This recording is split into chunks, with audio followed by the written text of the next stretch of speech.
반갑습니다. 내 가족의 사건처럼 하나하나 최선을 다하는 법무법인 이현입니다. 누구나 법적 문제가 생기면 심적으로나 경제적으로 큰 부담을 갖게 됩니다. 혼자서 해결해 보려 하겠지만 만족스러운 결과를 이끌어내기가 쉽지 않죠. 여러분의 정신적인 고통, 금전적인 어려움을 이해하며 무료 법률 상담 시스템을 통해 도움을 드리고 있습니다. 의뢰인의 문제는 하나의 사건이 아니라 한 사람의 삶이라는 마음으로 면밀하게 분석하여 해결의 실마리를 찾아드리겠습니다.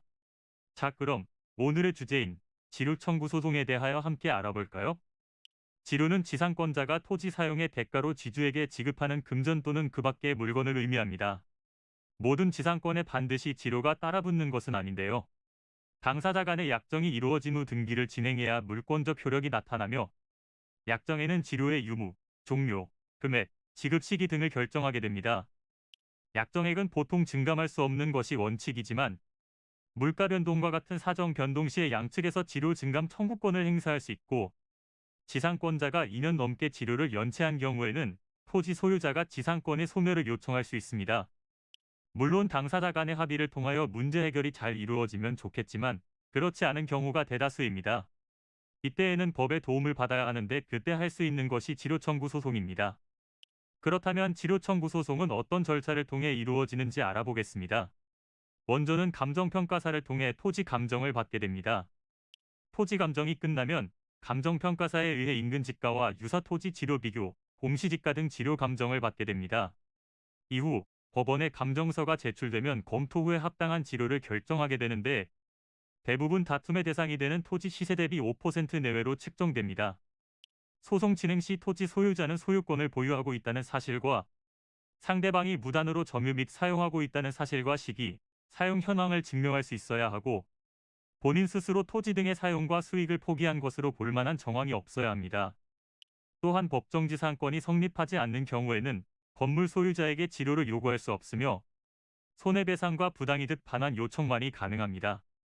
지료 청구 소송은 상황에 따라 따져보아야 할 것들이 상당히 많고 까다로운 부분이 있습니다. 법률 지식이 부족한 상태에서 소송을 준비하게 되면 그만큼 위험 부담이 클 수밖에 없는데요.